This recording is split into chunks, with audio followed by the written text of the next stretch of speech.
What's up, guys? Welcome back to another video. So, one of the toughest days on the homestead. It gets to that time. If you're raising animals to process and eat yourself, probably one of the worst days, in my opinion anyways. So most of you that know me, I'm an avid hunter. I hunt, harvest my own, mostly for deer, but I'll take squirrels as well. That's pretty much the extent of that.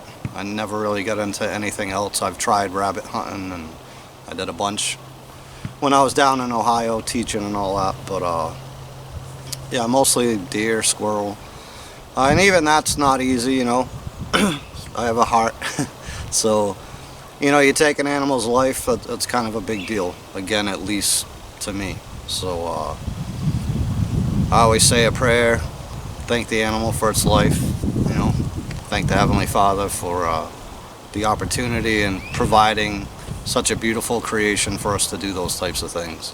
So no different here on the homestead as far as the rabbits go. So I did the rabbit update, and it's that time to process some of them. So I'm going to show you my setup here, what I got going on, how I'm going to do it. I will absolutely not show dispatching the animal.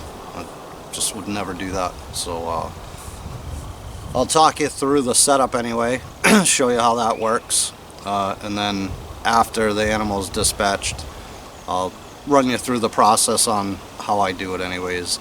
And it varies when I've done it, obviously hunting, growing up, as well as down in Ohio when I was down there, just processing the rabbit in a field environment is a bit different than how I do it in a more controlled setting. So not drastically different, but there's definitely some differences.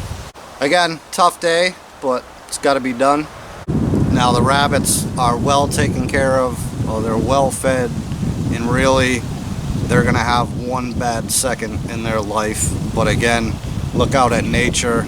A lot worse happens to them out there, so kind of is what it is there. And for all the naysayers and the haters on how could you do that to the poor cute little animals, it's part of life, man. So try to wrap your head around that. If you think for a second all that stuff you buy at the grocery store doesn't get processed and all that stuff in a way more inhumane way, or at least a lot of them are kept inhumanely. These rabbits have had a good life. I'm proud of that. Like to take care of them. So again, they'll have one bad second. Tough day for me. Double-edged sword. One, it's putting meat in the freezer, which is the whole point of this. And then two, again, you feel bad. At least if you have a heart, you do. So enough babbling on that. Let's show you what I got set up here, and we'll get going. Alright, so here in the tree, got a couple things going on. So right here is a noose made out of paracord, 550 cord, type 3 nylon, whatever you want to call it. So that's a noose. So I bring the rabbit out, cinch that up around its neck, just snug, not too tight, so the rabbit doesn't freak out. And then I grab it by the hind legs and just give it a good yank down, and it's quick, like instantly snaps their neck, and that's a wrap. So aside of that, I got two more. This is just to hang them by the back feet so I can skin them out, gut them, clean them up, and that sort of thing. So here I just got a big cooler filled with ice cold well water, and that's just because I have a bunch to do. So once I get them rinsed off after I'm done processing them, I'll just toss them in there until I'm completely done. Give them a final swill under the tap to clean them off before I package them and put them in the freezer. So for most of the work, not a whole lot of it, but some of it, got the Victorinox boning knife. That's a 6-inch semi-flex, I believe. And then just a pot of water. So after I do the deed, I'll dunk the rabbit in there. It just kind of helps with keeping the fur intact so it's not getting all over the meat as I process it. That's it. Alright, so the deed's done. Terrible lighting. Obviously I'm under the tree. Nothing I can do about that, so my bad. So to start off with, really, I can just pull the fur on these rabbits are so thin that really you can work it with your hands. And certainly if, you know, they're freshly dispatched and warm still, if you let, you know, even if you got a rabbit, same thing with a deer or any animal really, if you let it sit for a while, it's a lot tougher to get the fur off or the hide or whatever. So really for the back legs, I kind of just give it an Indian sunburn with my hands and then just pull it down. And that exposes the leg.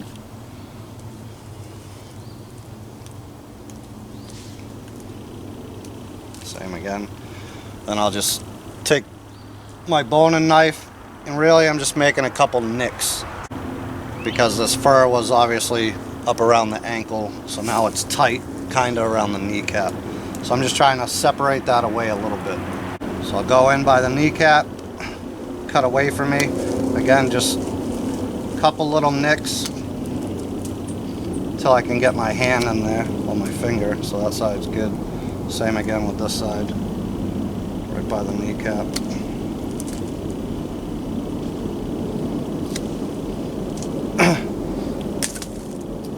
And that's that. So now you can kind of work your finger in there, like I said, separating the fur from the meat. And for this, I'm just trying to meet my fingers together. Again, I'm not sure you can see that because of the lighting, but my fingers are all the way through the fur. Take my knife again and just cut that up.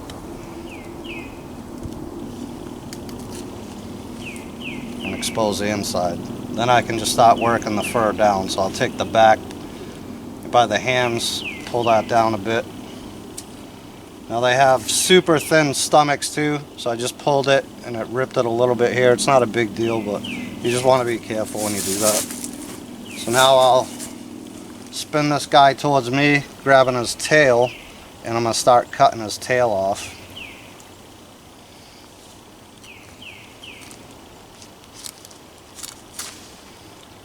And then the whole hide can be pulled down.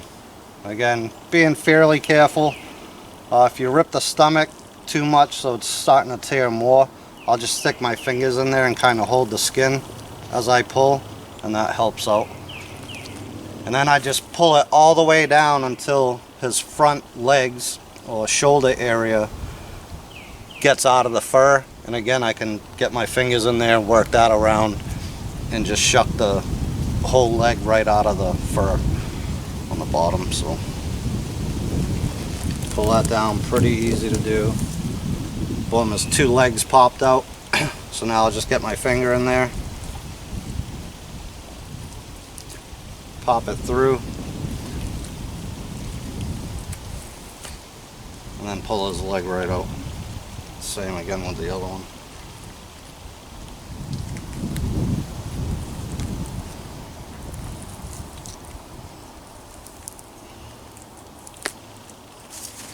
And then the head's all encased in the fur, so I'll just cut it off at the neck, obviously, and then in the bucket. So now for the legs, at that joint, I'll just make a little cut where it bends with the knife, snap it back against itself, and I can just cut it off. Same again with this one.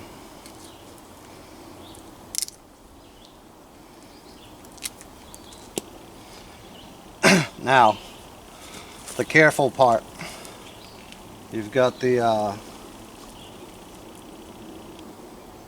obviously where all the poop is and the pea sack. Again, I'm sure the lighting's terrible, but I make a little cut by the pelvic bone here. Really want to get through that, and then I just break open the hips to try to expose all that if I can. So sometimes it works perfect, sometimes you get a little more cutting to do, but again, I get the pea sack right there and the, you know, the intestine with the poop chute, so I need a little bit more cutting to expose all that, so I'm just going to be easy.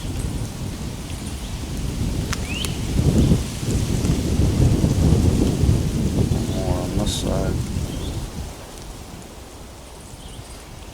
Then I can squeeze the top of the piss sac, the bladder, or whatever. So you don't want that getting on your meat. Once it's outside the cavity, I can just cut that off, discard it in the bucket.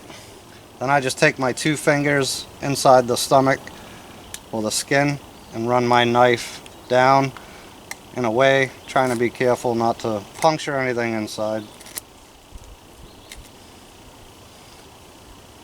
I'll move my fingers even closer together, cut a little more. And once I get down so far, the skin is so thin you can tear it open with your hands just by pulling it apart like that. And then all this stuff is going to want to fall out, which is good. So now, 2 kidneys. I'm going to save all those. That's for the pup. So 2 perfectly healthy kidneys. Put them in a bag.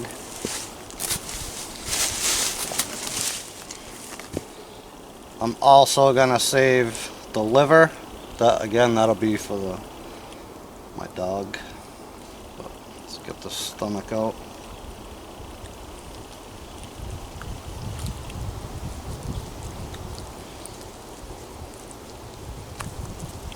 So stomach, intestines, all that no good stuff in the bucket.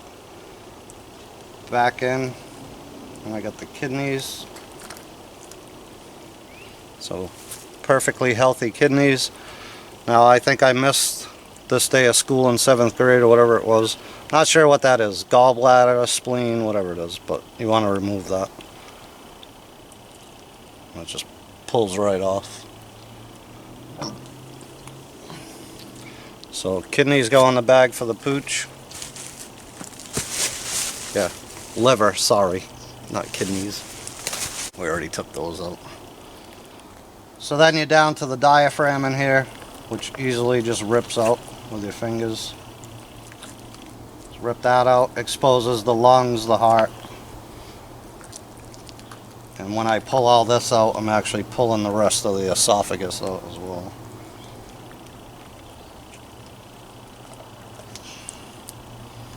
So, boom. Got all that out. I'll just separate the heart from the lungs. And I'll save the heart. That'll be for me. Lungs go in the bucket.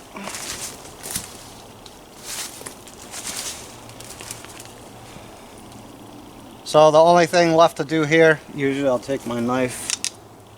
I'll split the rest of this breastplate all the way down. Just makes it easier to rinse off after the fact. So open that right up. That's good.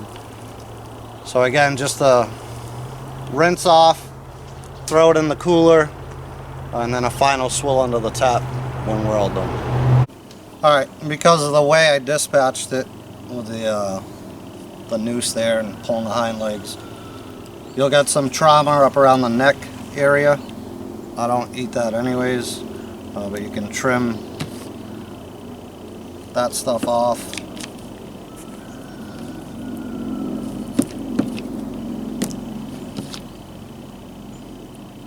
Not too bad actually. And then I'll just take my knife and even cut the neck right off. There's that. And the not so lucky rabbit's feet, I try to pull that fur down as much as I can. And then right at the back of the heel, you get that joint there. Just grab that like a man and you're just going to snap it the opposite direction like that, and then you should be able to cut through the tendons. Should be all that's left with your knife. A little piece of fur left there. Pretty simple. Same again with the other one. Try to pull that fur down the best I can. You can see the joint there and it bends. Just snap it against itself. That fur all the way through the tendons. Another not so lucky rabbit's foot. And that's it. So I'll give it a rinse off with the hose, just a little bit, because I'm going to do it in the house under the sink anyways. So.